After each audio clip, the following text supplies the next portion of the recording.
To start us out today, we've asked Matt Starr, Spectra's CTO, along with Tony Mendoza, who is Spectra's Director of Information Technology, to talk a little bit about just the basic of backups and how we make a really robust backup solution. So with that, Mr. Matt Starr, I believe you're going to start us off. We will turn it over to you. And I think Tony's on too. So welcome everybody. Good morning. And yes, I also am just outside of Boulder, where it's about a half an inch of snow on the ground, and we had a 60-degree weekend and a 70-degree week before, and now we're in the 30s today. So welcome to Colorado. So we are going to talk about backup, and first I want to define generally what backup is and maybe what it's not in some cases. So backup is a second copy or more copies of your primary copy of data. What backup isn't is when you start taking things and saying, I'm going to move it from system A to system B. That's not a backup. Once you move the data, it's no longer a backup. And the other thing I want to point out about backup is one of the things that a lot of customers tend to do and then run into trouble down the road is they try to treat their backup as an archive. They take their backup systems, they take their backup tapes, their snapshots, whatever they are, and they keep them for a very long period of time, thinking that they can then use them for compliance, recovery data for 7 years later for taxes or something like that. That's kind of fraught with danger. And the reason being is because let's just say you use a backup package X for 4 years and you archive that data for 15 years and you've changed backup packages. How do you get that backup data back after it's been written out there for a long period of time? So we want you to stay away from that. There is a session coming up here at I think it's 9:10 that's going to be covering archive with Chris Shannon and Steve Paulson. That's the one that I want you to really listen to also about how to, when you're archiving, what to archive, why to archive, because what you're really doing there is reducing possibly your backup footprint. You're reducing your threat window for ransomware. It's really just a best practices to bring backup and archive together and archive your oldest data that you're always backing up and continually backing up and it's never changing, and change to a model where you're backing up your changing data and archiving your unchanging data. So this is we pulled this from OnTrack, and this is the reasons why customers lose data. And one is the customer's perception. They kind of write a note about what happened to the system, and then when these guys try to recover some of the data, what really happened here. And so people really think they had computer viruses 2 or 3 times more often than they did. Human error is 25% less. In other words, they thought a human being destroyed the data when possibly it didn't. If you look, their hardware error state other unknown. That's because of, I think, data recovery systems. When you're actually recovering off a hard drive, you may not know the reasons of the data loss. But I was going to ask Tony, inside SpectraLogic, we have just under 500 people inside SpectraLogic. Outside of ransomware, which we've talked about, what do we lose data from? Yeah, well, the perception is we lose data from human error. Okay. That's really what we believe. Obviously, you said ransomware. That was a big one for us. And there is data corruption. We do end up with data corruption. We're a transactional data company, so we have to maintain our database systems, and we have corruption in them. Okay, good to know. And so, hey, Tony, I want to ask before you leave this slide, Matt, when you look at this, which side are you on? Are you more on that customer perception side, or would you just off the top of your head think, oh no, what the studies show is more in line? Which side did you land on? The perception. I land on the perception side. I always blame human error. Yeah. Having written software for 30 years, it's a lot of times if you want to count a software error as human error, maybe you can really increase the amount of errors that the human being has created. So this last year, I personally was hit twice with ransomware. The first time was at work. Tony sent out a note, get off the network, I think it was, something like that. We're locking down the systems. And we got hit sometime around 3 o'clock on a Friday. Is that about right, Tony? Or is it a Thursday? Yeah, close. Yeah. So Tony sent out a note, and he got the site locked down pretty well. And the nice thing is what I remember is email worked, and we're a company that lives and dies on email, and he kept email going, and then slowly but surely recovered recovered our systems mostly from tape. So we've done a best practices from that. Let me jump back real quick. The other one is the other one here is the city of Lafayette. That's where I live, and let's see, I couldn't pay my water bill.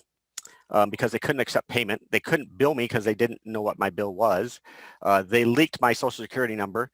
I couldn't go to the local rec center or gymnasium because they couldn't accept the card that has my face on it. They wouldn't let me in. So you could only go and work out at the gym if you wanted to pay cash. It was all these things that they didn't realize. They lost the schedules for the fire department and the police department for weeks, where they had to write the schedules by hand. So they got hit. They paid the ransom and didn't get any of their data back. So one of the things when we were hit with ransomware is we built a checklist. Here's that checklist. It's on the website. I think Katie's going to drop some stuff in here about that. The other thing that I wanted to kind of cover when we're talking about backup is a lot of customers that we have talk about cloud and how they're doing cloud computing and cloud storage. And in the end, I just want to point out that, you know, the cloud in a lot of cases is not backed up. You are responsible for backing up your data. Amazon is not. You can certainly set a policy to do it, and you can make sure that they're taking care of it. But to add to what's happened in there, I just want to make sure you understand that, yes, when your data is not accessible, they may give you some credits towards the inaccessibility of that data. But the one thing they won't do is they will not warranty data loss. So if Amazon loses your data, you lose it. And in 2011, they lost 10 billion objects is what the estimate was. This is when they had an outage where they replicated zeros across many sites. Then they went into data recovery mode, trying to recover the file systems, and ended up losing, it was 2 or 3% of the objects that they had in the system. But when you have trillions of objects, it ends up being billions in loss. And the other thing to point out there is leakage. When you are outside of your own data center, you are outside of your own security systems. So you may think that you have a great security firewall and a set of secure parameters inside your system. When you go outside of this, it's a lot harder for you to manage what those are. So I just want to point out, when you're thinking about backup and even archive, really think about data protection from a leakage standpoint too. So I picked 4 reasons you're going to lose data, and I'll ask Tony at the end if he can think of anything else. I'm talking about single or multi-file, and I didn't put data corruption in here, but let's talk about that as a system loss. So we have single or multi-file losses where somebody's destroyed a directory becomes inaccessible. We have system losses where a file system or a database becomes corrupt and you can't access that system. We have site loss where for some reason the entire site has gone down. This could be due to a natural disaster. It could be due to a significant outage in the area. And I segregated out ransomware, and I did this because you can, in some cases, catch ransomware early enough, you can sometimes recover. There are people that have paid and gotten their data back. Tony, what did I miss on? No, that's great, and I like the way you segregated out data ransom because before we got hit by ransomware, site loss was the big disaster for us. You know, if that's what we planned for was site loss, and obviously the first 2 we planned for on a daily basis, but data ransom became a different type of site loss for us. So I like the way that you segregated that out. Yeah, it's our data is, you know, the most important customer for our data is ourselves, and then when they ransom it, it gets to be critical. So I think everybody's heard the common 3-2-1 data backup rules, and so we're going to kind of just generally hit these in a light way. So when we look at 3-2-1, what that rule is it says you need to make 3 copies of your data. You need to have it on 2 unique pieces of media, and you need to have one of those copies off-site, maybe have an air gap with that. I would actually argue that you need geographic separation also. I was at a hospital in St. Louis one time, and the gentleman that I was across the table from said, my DR site is 6 miles that way. And I just was like, that's a bad idea. And he goes, no, he said, if these 6 miles get destroyed, we're not a hospital anymore. So they had gone through, you know, their recovery, and they said if 6 miles of St. Louis is destroyed, we're gone too. So you do have to think through what is your recovery in a natural disaster. You know, if the city of Boulder, Colorado loses all power for a month, what do we do? And what's your recovery plan? And then we have the 3-2-1-0 that's bouncing around now. and same 3 steps in the beginning. And really what this is kind of a best practices here is really check your backup. Make sure, do a practice recovery. I remember early on when I was working for SpectraLIVE, we had a company, not PacBell, it was Northern Telco, I think it was, a Canadian and Northern US telephone company. And they would take a couple of trailers, semi-trailers, load it full of equipment and backup, and they would bring the site up inside the semis. And this was to actually recover the data center in a truck. And that was a best practices from a very long time ago that they were doing.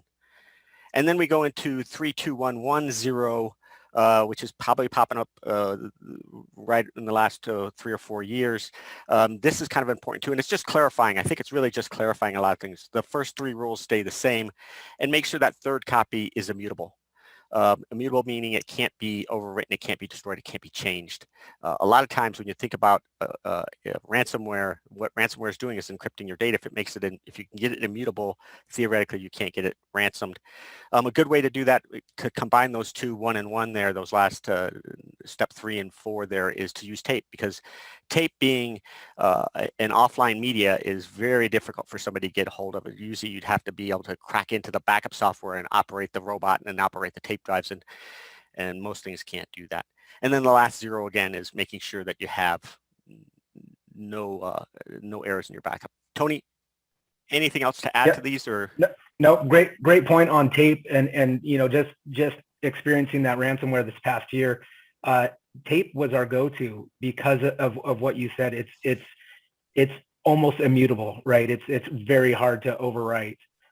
So we had tape, and that's what made us confident that we didn't have to pay the ransom. Yeah, what was we recovered within a few hours of, we didn't get all our data back, but our recovery time objective, or recovery point objective, we got some systems back within hours, right? And not running, but we only lost an hour or 2 worth of data, I think.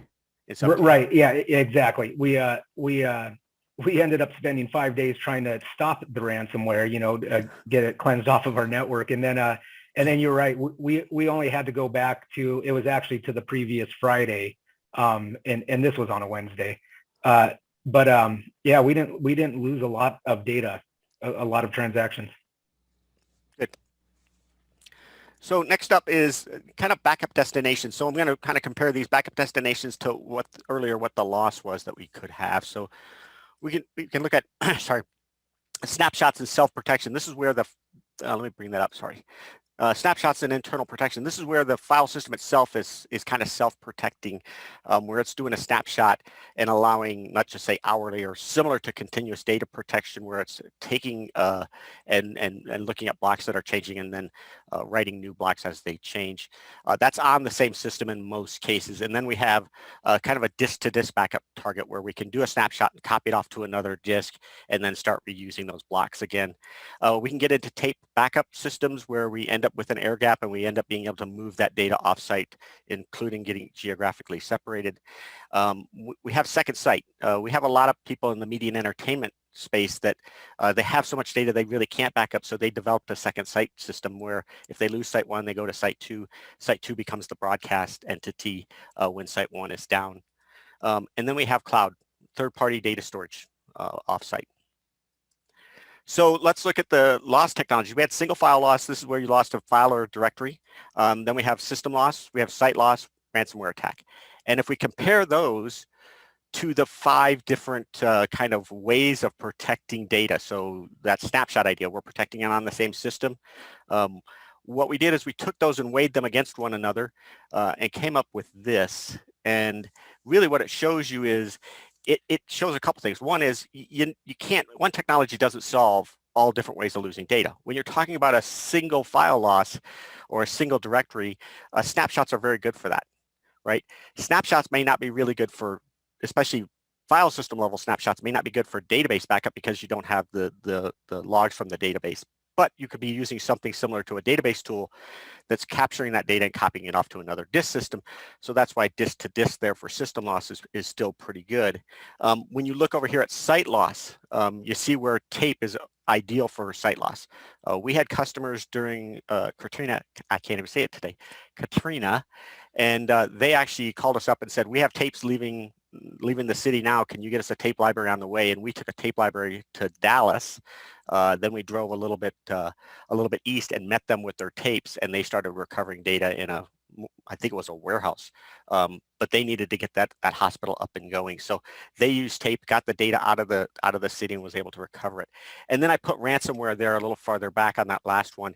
And here's the thing that that may be controversial or questioned here is, why is cloud and ransomware, did I rate it low? The first one is recovery cost. When you're pulling data out of the cloud, you're going to be paying a lot of money. And secondly is, they most likely got to your keys. They most likely have gotten your key and ID. And if you didn't have it somewhere, they've ransomed it. In other words, they've locked it, right? So now it's going to be hard to get to that data also.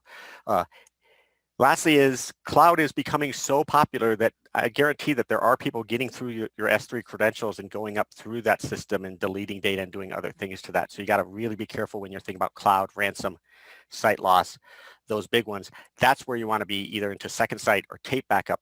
When you're talking about single system loss or single file, single directory loss, that's where you need to be into some disk to disk backup so you can get that data back really fast. You know, if you're doing a snapshot, super easy to recover a single directory, because all you do is look at that snapshot, look at the directory, pull the directory back onto the main file system, and you're back up. Tony, what else did I miss on this one? No, that's good. Those ransom attacks, like you said, they're very intelligent and they're very quick. And yeah. so when you know, if you look at your chart here, anything that's just snapshotting is going to be quick and going to ransom very quick, or encrypt very quickly. Yeah, I think you replied, you said they went after databases. Yep, they went after everything. Yeah, they did. They went after databases, and they also went, one thing to be aware of, they went after our backup credentials. And obviously the backup credentials have access to a lot of our systems. Anything that was an extremely fast system encrypted very quickly. Very efficiently, yeah. Yeah, very efficiently. They used our speed against us. Yeah. Yep. That's good. You know, it's one of those things when I look at ransomware, I always don't say it's a matter of if you're going to get attacked by a virus or ransomware, it's a matter of when. It is going to happen. They're getting more and more sophisticated. The operating systems are getting bigger and bigger and bigger. The applications are getting bigger. The other day, my wife clicked on a link that said, your Amazon package is delayed, and yet it was a regular phone number. And I was like, yeah. So you do have to be careful. And that's what happens, is it's an accident by a human, most likely. And then they're in. Silently in, and they're in your network. So and that was the case with us. It was a human accident. And what I've learned is what you said is, it's not a matter of if but when. And what we try to do now is limit our blast radius. Yeah. And then have multiple copies on multiple backup devices. Yep.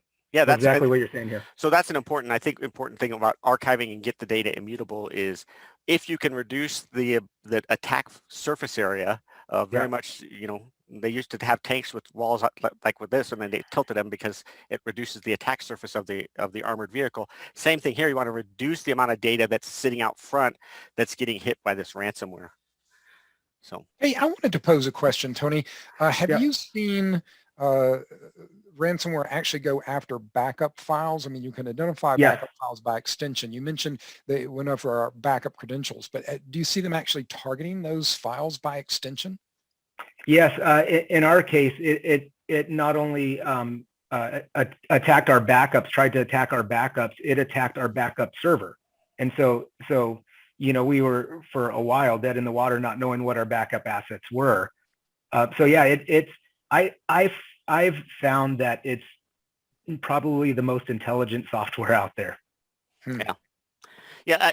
Think about it. I mean, all they have to do is just work on their software, right? Yeah. and their product is getting your data. That's right. And they contract it out, and it's basically a mob mentality. I mean, they'll contract it to whoever's the best software writer out there. Yeah. So we have another customer in Australia, and I think it's Channel 9 in Australia. They were hit with ransomware. It was just 2 weeks ago, and you know, what alerted them to them is CPU load. They had a monitoring system that was watching CPU load, and that's one of the key indicators. I think, Tony, you guys saw that too. CPU load fired up on this, and that kind of set off the alarm bells, and then they discovered they're being ransomed. But Channel 9 in Australia is a massive organization, and they have a printed side, they have news, they have all these different entities below the mothership, and the mothership kind of pulled the plug. Well, the next day, not only could 9 not get on the air and do a lot of things, but all kinds of things below them, print and other things, couldn't get credentials, so they couldn't run, printed things. They couldn't run segments on YouTube. Everything was locked out because of, the domain controllers being offline. It had nothing to do with their data. They didn't get hit with the ransomware, but for them to access their data, they had to go to the mothership and get credentials, and those were offline. So it is terribly, terribly aggressive software. So be careful of it. So I think that's it for what we're going to cover on the backup best practices. I do want to say one thing on something that I didn't help. Curtis Preston is coming out with a book. I got to edit 1 chapter or 2 chapters in it. I think it's called Data Backup. I think it is a best practices book, but it'll be coming out on Amazon. We'll find a link and put it in here. It's modern data protection practices, I think, from O'Reilly, and it's going to run out on Amazon soon. So that's another one that you can look at for some new backup strategies, especially around ransomware and site loss. Okay, great. Thanks, guys. We've had a couple of questions written in. It looks like we've got a good 5 minutes or so to handle those. Let me start with the first one. Kind of early on, someone wrote in, you mentioned backups aren't archives. Do you see people using archive as backup? Yeah, and I had that on the sheet, and you can. So what you do there is you follow the same rule, right? You move the data to a cheaper tier of storage, and you make multiple copies on those cheaper tiers of storage. We do have customers running archives with single copies. A lot of them large national labs who have 50, 100 petabyte of data do not run dual copy in their archive. But when you're archiving data, I would suggest at least 2 copies on different types of media. You could use a second copy. A good example is, one of them is you put a copy on tape and you put a copy in the cloud in Glacier. You use your tape copy, and if this is ever corrupted or lost, you bring it down from Glacier. It's really taking advantage of the cloud's mentality, which is they get you on the out charges. You're going to be able to store data up there cheaply, or at least fairly cheaply, but if you do all your recoveries from the tape system and only recover from Glacier when you have an issue, you've leveraged them against their cost model. So you can absolutely do that. And the other thing about an archive, Bob, is unlike backups, archives move through time. So they're going through technologies and they're going through format changes. So that's the thing that makes an archive different than a backup. Usually a backup is this, again, that second copy of your first copy of data. It's then frozen in time. You don't rewrite your backups. But with archives, about every 5 to 7 years, you take that archive, bring it in, and refresh it onto a new technology and maybe into a new format like LTFS. Right, gotcha. So it's not rewriting it, but in the sense of changing it, but it's rewriting it in the it's sense of migrating to new technology. Yeah, it's re-encapsulating it. Gotcha. Yep. All right. Next question says, and maybe if you go back, I think 1 slide, this would be a good one to put up while I ask this question. It says, I'm seeing more people back up to multiple backup targets. You mentioned a lot of them. How much do you think is necessary and how much is too much? And Matt, we've got some customers, especially I think in the M&E world, where their content is their business. Without content, they don't exist. Haven't we seen them put it in 4 and 5 different places just for a DR or a backup copy? Yeah, so I've seen 4 copies in a media and entertainment site that had what was called a 100-year archive. So they were trying to protect assets from the 30s, 40s, and 50s, animation items. You can kind of guess maybe who that is. They had at least a 3, if not a 4 copy archive in some cases. In general, what I will tell you is it's 2 or 3 copies. The oddest thing I see in the media and entertainment industry is, you see this data holder call up what's called a post-production house. So if I have a commercial or I have a movie clip here, I may send that out to have it colorized, or I may send it out to have the logos removed to what's called a post-production house. Oftentimes when these guys screw up their data, since they didn't back it up, they call the post-production house and say, hey, do you have a copy of that data that we sent you last month? Because they're not backing up well. So they need to, and they're not. They're relying on a single copy in a lot of cases, and only a second copy in many cases for data that cannot be replaced. And that's the important thing. If you can recompute your data, if you can rebuild your data and recompute and redo it, do you need 4 copies? No, but can you get back the original Mickey Mouse? Can you get back the original landing on the moon? No. So you need to make many copies of those things you cannot replace. So Tony, let me get your take on this too. Balancing best practices with reality, because I know you work in reality. Matt and I talk about theory and the design things for people, but what would you say about that? How much is too much? And let's get out of a specific vertical. Let's just talk about, Yeah. general information. Yeah. But what's your rule of thumb? What would you advise? Obviously, more is better. The more diversity you have in your data backup is better. We're lucky enough in my IT group that we have SpectraLogic products in our catalog of backups. But what I found recently was I think for my area, about 3 different types of medium is perfect for us, where we do disk to disk, and we do snapshotting, and we snapshot from our disk. Once we back up to disk, we take snapshots of it so they can't be touched. We make them read only, and then tape. Obviously, we use tape. So it's as much as you can in a minimum of 2. I mean, it's really gotcha. Really, more is better. And it looks like we've got that kind of ransomware checklist coming up now. And yeah, and I take it those are some of the things you need to go through and think about when you're looking at, because nowadays it feels like, to me, backup is becoming as much about ransomware as it is about pulling back a deleted file or some mishap like that. Yeah, if you look at what happened over the past year with COVID and everyone going remote, ransomware I think went up 800 or 900%. I mean, it was that's why it's so prevalent in our minds right now. But this is a great checklist, and this is stuff that I've learned the hard way, and now that I like to present to other people and say this is really a good. If you had to kind of go through a small checklist and make sure you're safe, this is it. Yeah. Yeah, and you guys will notice in the chat we've dropped several links to our ransomware web page. We actually created a page for it. There was so much demand. It's got a lot of good resources there. There are links to recordings. You can find a link to the ransomware checklist.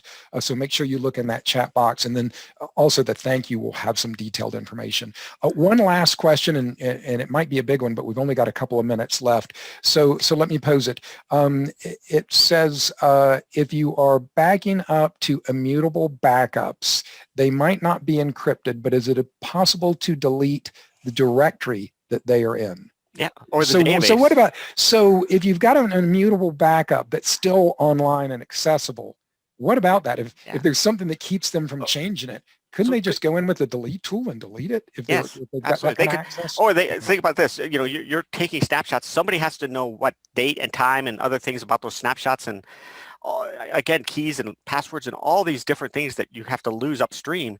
They're getting all of that, right? They're locking all of that down. So, try to log into your system. You can't. Try to log into the array. You can't. So it is, I think, and I'd let Tony go for a little bit, but I think that, yes, they can still get to your data. Air gap and ransomware, that's the for sure solution, right? Air gap, all fine. Yeah. Gotcha. Yeah, air gap. And another thing we learned is learned the hard way, is you can store some backups without your domain credentials on them. So you're limiting the access, and say the leader of IT is the only one that has access to those backups. But what Matt said, if they're online, if they're accessible to us, they're accessible to them. Gotcha.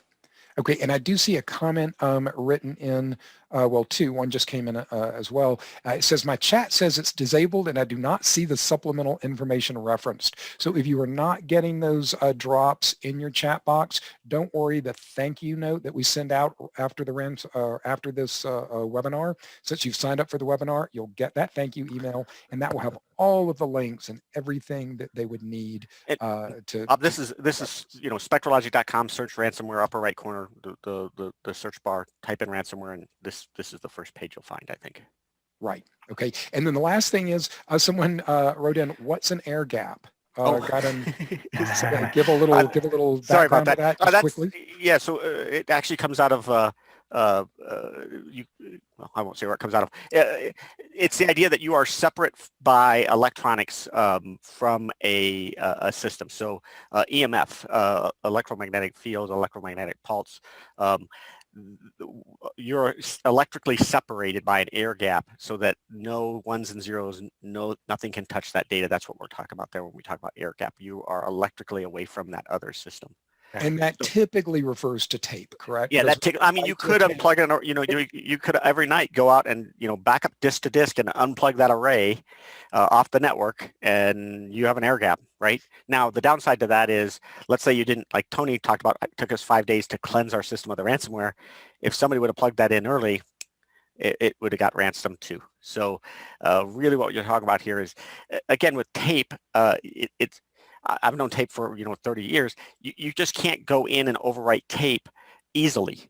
You can, but I don't think ransomware has gotten to the point where they're going to take the robot and mount a tape drive, bring the tape at BOT and start deleting the data at BOT. They're just not going to do that. Secondly, is it would take a very, very, very long time to go through an entire tape library. To get all that, get to all that data. So, and you can take that tape off site and put it in an Iron Mountain or Tony's basement. Which will for sure protect you from that. Okay, great. All right, you're keeping us on schedule.